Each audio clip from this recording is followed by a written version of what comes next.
Je m'appelle Nomié, à 27 ans, après un service de 18 heures à l'hôpital, je suis rentré à la maison et ma clé ne fonctionnait pas. Ma belle-mère a dit, paye-nous 36 000 $ et nous te laisserons entrer. Ta sœur a besoin de vacances. J'ai simplement hoché la tête et dit, compris. Puis je suis parti. Le lendemain matin, elle a trouvé une lettre à la porte et s'est mise à hurler si fort que les voisins sont sortis. Si vous vous êtes déjà senti trahi par les personnes qui auraient dû être vos plus grands soutiens, dites-moi d'où vous regardez. Il y a une certaine sorte de fatigue qui ne vient pas du manque de sommeil. Elle s'installe dans vos os, derrière vos yeux, dans cette partie creuse de votre poitrine où la joie est censée vivre. C'est le genre de fatigue que je ressentais en rentrant à la maison. J'avais été de service pendant 18 heures d'affilée, pas seulement à remplir des dossiers ou à surveiller des signes vitaux. Je m'étais cassé une côte en faisant des compressions thoraciques sur un adolescent dont les parents étaient encore dans la salle d'attente. J'avais prononcé le décès de 3 personnes. J'en avais ramené 2. J'avais du sang séché sur mes manches et la puanteur d'antiseptique enfouie dans ma peau.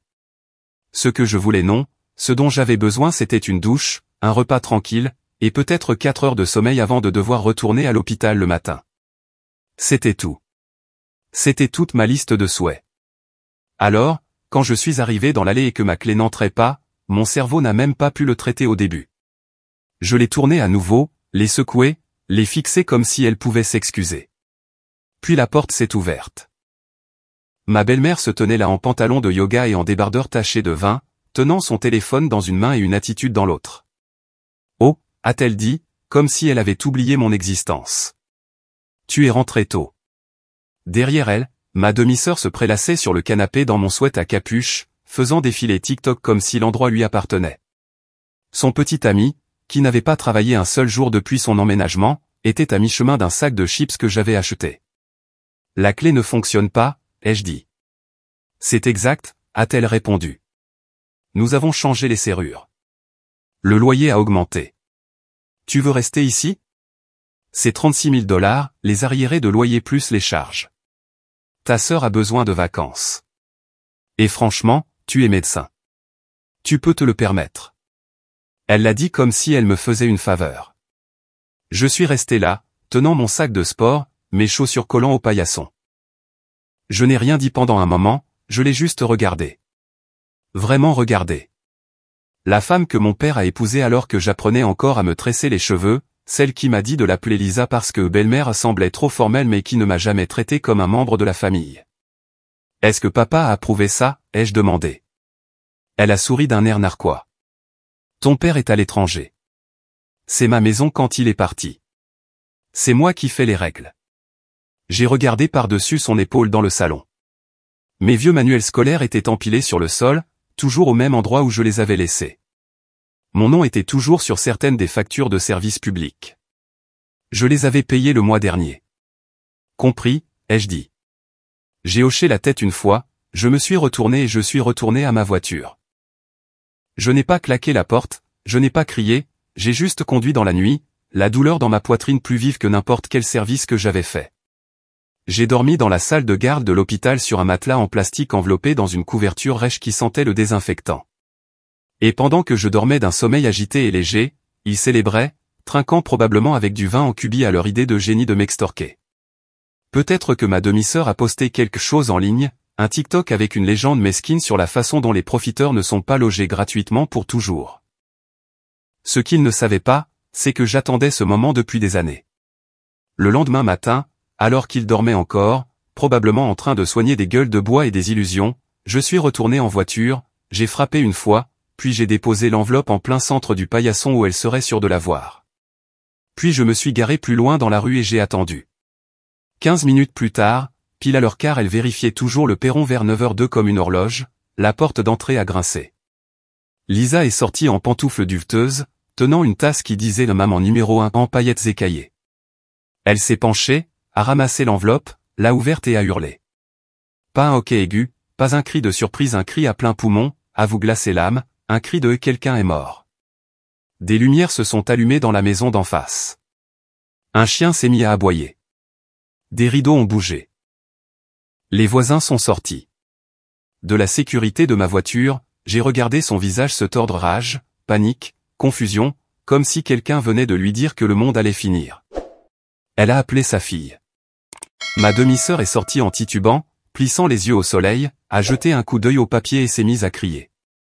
Je n'ai pas bougé, je n'ai pas souri, je n'ai pas tressailli. J'ai juste attendu parce que ça, ce n'était que le début. J'avais l'habitude de penser que cette maison était sûre. Quand j'étais enfant, c'était l'endroit où je courais après l'entraînement de football, après l'école, après les peines de cœur et les genoux écorchés. Le réfrigérateur avait toujours du Gatorade orange. Mon père sentait toujours légèrement le savon et le désinfectant de qualité hospitalière. Il rentrait tard, mais parvenait quand même à s'asseoir à côté de moi pendant que je faisais mes devoirs, s'assoupissant avec une revue médicale sur ses genoux. Ma mère gardait la maison chaude, littéralement et figurativement. Elle aimait les plaids, les bougies à la cannelle et les câlins trop longs. Puis elle est morte. J'avais 12 ans quand l'accident de voiture est arrivé. Une minute, elle allait chercher des cotillons pour mon anniversaire, la suivante, elle n'était plus là. Mon père n'a pas pleuré à l'enterrement. Il s'est tenu droit pour moi. Mais je me souviens de la force avec laquelle il a serré mon épaule sur le banc de l'église. Comme si, s'il lâchait prise, nous nous effondrerions tous les deux. Pendant un certain temps, c'était juste nous. Deux personnes flottant dans le même canot de sauvetage, faisant de notre mieux pour ne pas le faire basculer. Puis est arrivée Lisa. J'avais 15 ans quand ils se sont mariés. Elle avait une fille, Kayla, qui avait mon âge, mais nous n'aurions pas pu être plus différentes. Kayla était le genre de fille qui appelait les adultes par leur prénom et pensait que cela la rendait mature. Elle mettait la musique à fond dans la cuisine, roulait des yeux constamment et avait un nouveau téléphone tous les 6 mois. J'étais la silencieuse, la studieuse, elle l'étrange, selon elle. Papa a été déployé la même année, un contrat à long terme à l'étranger par le biais d'un programme médical militaire. Il a dit que c'était temporaire. Il a dit qu'il serait de retour avant que je m'en rende compte. Il a dit que Lisa tiendrait la baraque. Lisa n'a rien tenu du tout, elle a juste pris le dessus. Du jour au lendemain, tout a changé. Les plaids ont disparu. Les bougies à la cannelle ont été remplacées par des diffuseurs de lavande stérile. La photo encadrée de ma mère a disparu du couloir. Personne n'en a parlé. Je me souviens avoir demandé une fois si je pouvais la garder dans ma chambre. Lisa m'a regardé comme si j'avais demandé à accrocher une charogne au mur.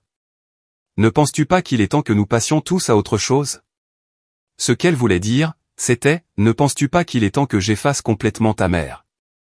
J'ai gardé la tête basse, je me suis concentré sur l'école et j'ai été admise tôt à l'université, en pré-médecine. J'ai fait tout ce que je pouvais pour rester en dehors de la maison, stage, emploi d'été, n'importe quoi. Je ne revenais que pour les vacances ou lorsque j'étais entre deux baux, et même alors, je payais ma part plus que ma part, en fait. Je couvrais les courses, je partageais les charges, je réparais l'évier qui fuyait dans la salle de bain du bas lorsque Lisa disait qu'elle ne voulait pas s'occuper de plombier. Elle ne m'a jamais remercié. Kayla a fait entrer son petit ami dans la maison quand nous avions 19 ans. Il était plus âgé, tatoué, sans emploi et, selon Lisa, incompris. Il a pratiquement emménagé, a mangé notre nourriture, a joué à des jeux vidéo à plein volume et n'a jamais payé un centime. C'est la famille, a dit Lisa. C'est drôle, on ne m'a jamais désigné de cette façon. Au moment où j'ai obtenu mon diplôme de médecine, j'avais cessé d'espérer qu'il me traiterait un jour équitablement. Mais je payais toujours les factures, j'aidais toujours. Je ne voulais pas de drame.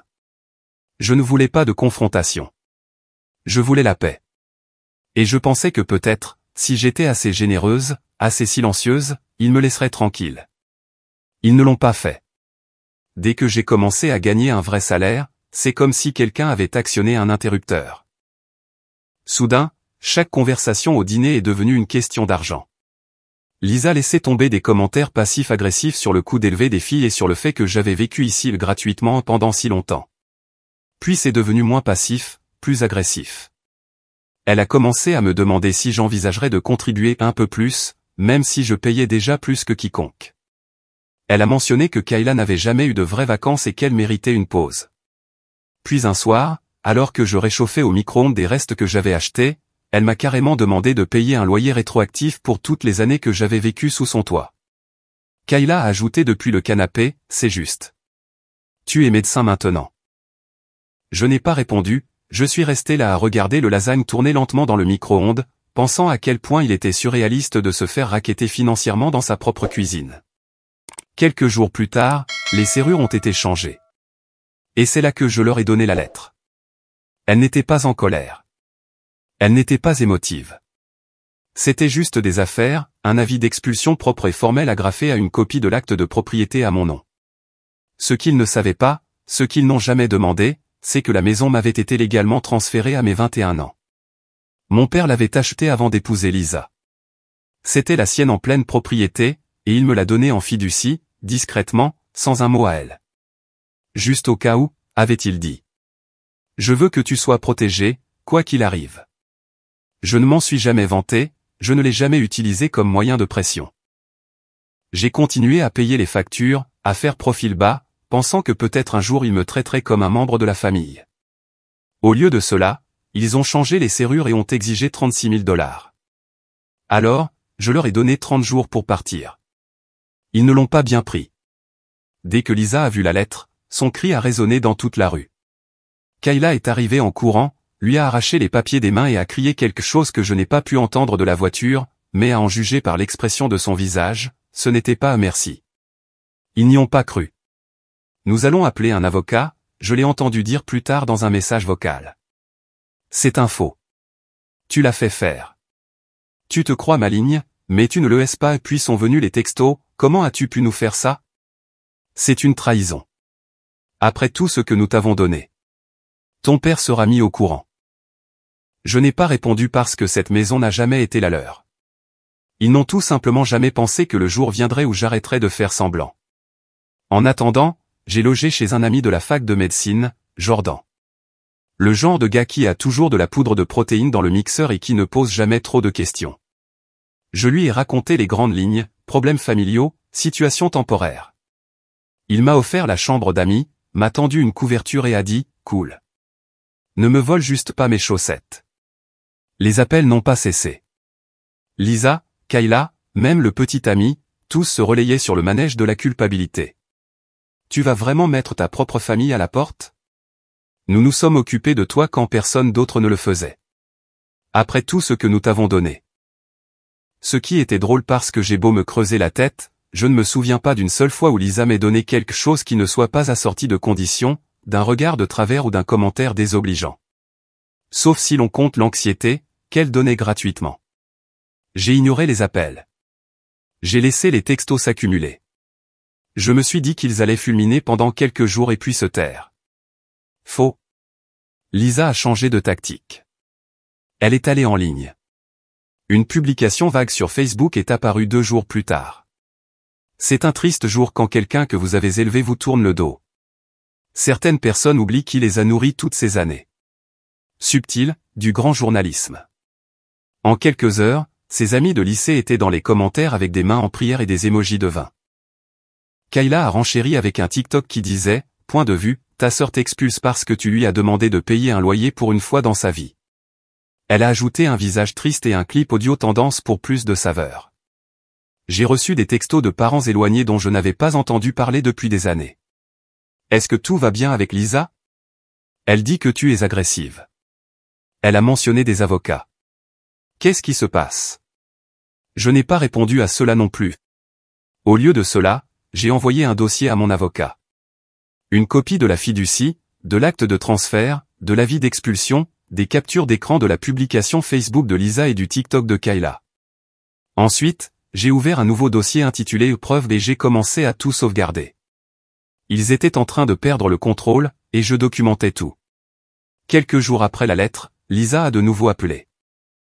Cette fois, j'ai décroché. Alors, tu le fais vraiment, a-t-elle dit, en sautant le bonjour. Oui. Tu le regretteras. Cette maison était un cadeau pour cette famille. C'était un cadeau pour moi. Littéralement. Vérifie l'acte de propriété. Elle a balbutié quelque chose sur les droits moraux et la trahison, puis a dit qu'elle parlerait à mon père. Je lui ai dit d'aller de l'avant. Il sera bientôt à la maison. Attends juste. J'ai hâte, ai-je dit et j'ai raccroché. La vérité, c'est que je lui avais déjà parlé. Papa m'a appelé la nuit après l'envoi de la lettre d'expulsion. Il avait l'air fatigué, pas confus, pas en colère, juste silencieux. Je me doutais que ça finirait comme ça, a-t-il dit. Tu savais? Je ne savais pas qu'il te mettrait à la porte, mais je savais qu'il te poussait trop loin. J'ai entendu des choses. Il s'avère qu'il avait entendu des choses par ouï-dire. Des amis communs, des voisins, des gens qui ont vu les publications en ligne et qui l'ont contacté, inquiet. Il n'a pas voulu y croire au début, mais plus il en entendait, plus cela devenait clair. Ils n'étaient pas seulement ingrats. Ils essayaient activement de me chasser. Et il m'a fait savoir qu'il était de mon côté. Il n'a pas dit grand-chose d'autre au téléphone. Juste envoie-moi les documents. Je m'en occupe. Et je l'ai cru. Mais Lisa non. Elle pensait qu'elle pouvait encore s'en sortir en bluffant. Une semaine avant la date limite d'expulsion, j'ai reçu un autre texto. Nous ne partons pas. Ce n'est pas légal. Je suis sa femme. Cette maison est à moitié à moi. C'est là que j'ai envoyé la lettre officielle suivante par l'intermédiaire de mon avocat, en courrier recommandé. Elle expliquait la fiducie. Elle clarifiait que la maison était la propriété séparée de mon père, achetée avant le mariage, et qu'il avait le plein droit légal de me la donner. Les documents étaient clairs, la fiducie inattaquable, pas de faille, pas d'erreur, juste des faits. Je m'attendais au silence. Au lieu de cela, ils ont redoublé d'efforts. Kayla a fait un autre TikTok. Cette fois, elle pleurait devant la caméra, disant que sa méchante sœur les mettait à la rue. Lisa a publié un autre statut Facebook dramatique. Certaines personnes oublient d'où elles viennent. Nous lui avons tout donné. Maintenant, elle veut que nous soyons sans abri. J'ai fait une capture d'écran, je l'ai ajoutée au dossier de preuve. Le même jour, j'ai reçu un appel d'une des voisines, une gentille femme âgée qui nous préparait des biscuits quand nous étions enfants. Ils ont raconté aux gens que tu as falsifié l'acte de propriété, a-t-elle dit, inquiète. Ce n'est pas grave. Je ne suis pas là pour gagner sur Facebook. Je suis là pour récupérer ma maison. Puis vint la cerise sur le gâteau. 3 jours avant la date limite, je suis allé à ma voiture après un long service et j'ai vu un morceau de papier collé sur mon pare-brise. Une note imprimée, tapée à la va-vite. Si tu vas jusqu'au bout, nous nous assurons que tout le monde sache quel genre de personne tu es vraiment. Ne nous cherche pas de signature, juste de la lâcheté et du désespoir. J'ai souri, j'ai pris une photo, je l'ai ajoutée au dossier. Parce que c'est ça le truc avec les menaces. Quand on a déjà perdu sa patience, sa paix et sa tolérance, il n'y a plus rien à menacer. Laissez-les parler. Laissez-les publier. Laissez-les crier. J'avais l'acte de propriété. J'avais la loi. Et surtout, j'en avais assez. La date limite approchait, et mon père aussi. La date limite d'expulsion est tombée un jeudi. Je n'ai pas dormi la nuit précédente, non pas parce que j'étais nerveuse, mais parce que j'étais prête. Le genre de prête où votre poitrine est serrée et vos pensées sont concentrées au laser. J'avais les documents imprimés. J'avais l'avocat en attente et j'avais ma patience enfouie quelque part au plus profond de 6 ans de silence. Ils n'avaient pas fait leur bagage. Bien sûr qu'ils ne l'avaient pas fait. Les rideaux étaient toujours tirés. La voiture du petit ami de Kayla était toujours dans l'allée. Quelqu'un avait laissé une boîte de pizza sur le porche comme si ça allait me faire peur. À 10 heures précises, je suis arrivé. Pas en blouse, pas directement après un service. J'ai pris ma journée, j'ai mis une chemise boutonnée, j'ai même peigné mes cheveux. S'ils allaient me voir comme la méchante, autant que j'ai l'air présentable en le faisant. J'ai frappé une fois. Lisa a répondu, sans maquillage, les bras croisés. Elle n'a pas eu l'air surprise de me voir, juste suffisante. Nous ne partons pas, alors ce sera la dernière fois que je demande gentiment. Tu penses pouvoir t'imposer par la force dans la maison de ton père? J'ai brandi une copie de l'acte de propriété. Ce n'est pas sa maison. C'est la mienne. Vous avez 30 minutes. Elle a ri. A vraiment ri. Tu penses vraiment pouvoir mettre ta propre famille à la porte? Je l'ai déjà fait. Les papiers ont été déposés il y a des semaines. Vous avez ignoré toutes les échéances. Kayla est venue à la porte ensuite, les yeux gonflés comme si elle n'avait pas dormi ou peut-être venait de terminer sa 3e crise de la matinée. C'est illégal. Tu nous mets à la rue. Non, ai-je dit. Vous avez choisi de ne pas partir. Je vous ai donné toutes les chances. Elle a jeté un coup d'œil derrière elle. Nous avons appelé papa. Il est en route. Bien. J'espère qu'il arrivera avant le shérif. Et pile à l'heure, une voiture s'est garée sur le trottoir. Mon père est sorti. Bronzé, plus lent que dans mes souvenirs, mais sa présence toujours imposante. Un passé militaire ne quitte jamais tout à fait une personne, même quand elle porte un cardigan. Il a remonté l'allée et m'a regardé en premier. Pas Lisa, pas Kayla, moi. As-tu une minute? Nous nous sommes écartés juste assez pour que les autres ne puissent pas entendre. J'ai tout lu, a-t-il dit. Chaque document, chaque message que tu as transféré. Je suis désolé que ça en soit arrivé là. J'aurais dû rentrer plus tôt. C'est réglé, en grande partie. Il a hoché la tête, puis m'a tendu une enveloppe. Qu'est-ce que c'est? Des papiers de divorce. Je les ai déposés à l'étranger. C'est juste la confirmation notariée. J'ai fixé l'enveloppe, puis de nouveau lui. Elle ne s'est jamais souciée de cette famille, a-t-il dit. Elle se souciait du contrôle, des apparences, de te saigner à blanc. Je l'ai vu trop tard, mais je le vois maintenant. Je n'ai rien dit. Je n'avais pas besoin de le faire. Puis il a ajouté, plus bas, presque penaud. J'ai rencontré quelqu'un à l'étranger. Elle est gentille, douce. Elle me rappelle ta mère d'une manière qui me fait me sentir à nouveau moi-même. J'ai cligné des yeux fortement. Je ne la remplace pas, a-t-il ajouté rapidement. Mais je pense que je mérite aussi le bonheur. Oui. Nous nous sommes retournés vers la maison. Lisa et Kayla étaient maintenant sur le porche, nous observant comme des faucons, tournant autour de leur dernière défense. Mon père s'est approché le premier. Viens même. Je sais tout. Lisa a cligné des yeux. Tout? Quoi? Les mensonges, les publications, les menaces, la façon dont tu as traité ma fille. Je n'ai plus rien à te dire. Kayla a ouvert la bouche, probablement pour déchaîner quelque chose de dramatique, mais il l'a interrompu. Ce n'est pas ta maison. Ça ne l'a jamais été. Fais tes valises maintenant. Lisa a attrapé son bras. Tu vas juste nous jeter après toutes ces années. Il l'a secoué doucement. Tu t'es jeté toi-même. Kayla s'est tournée vers moi, désespérée. Tu ne peux pas juste. Je peux. Et je l'ai fait. Je n'ai pas haussé la voix. Je n'ai pas tressailli. Je suis juste resté là pendant que deux personnes qui riaient autrefois de mon épuisement et l'appelaient faiblesse réalisaient soudain que je n'étais plus fatigué. J'en avais fini. Ils ont essayé de gagner du temps, de protester, ont dit qu'ils avaient besoin de plus de temps, que c'était injuste, que j'avais tout gâché. Mais à la fin, ils ont fait leurs valises. Lisa est partie la première, fourrant des affaires dans des sacs poubelles, marmonnant à propos d'avocats et de vengeance. Kayla a fait le tour de la maison pendant des heures, claquant les placards et pleurant dans des appels téléphoniques qui ne semblaient jamais aller dans son sens. Au coucher du soleil, la maison était silencieuse.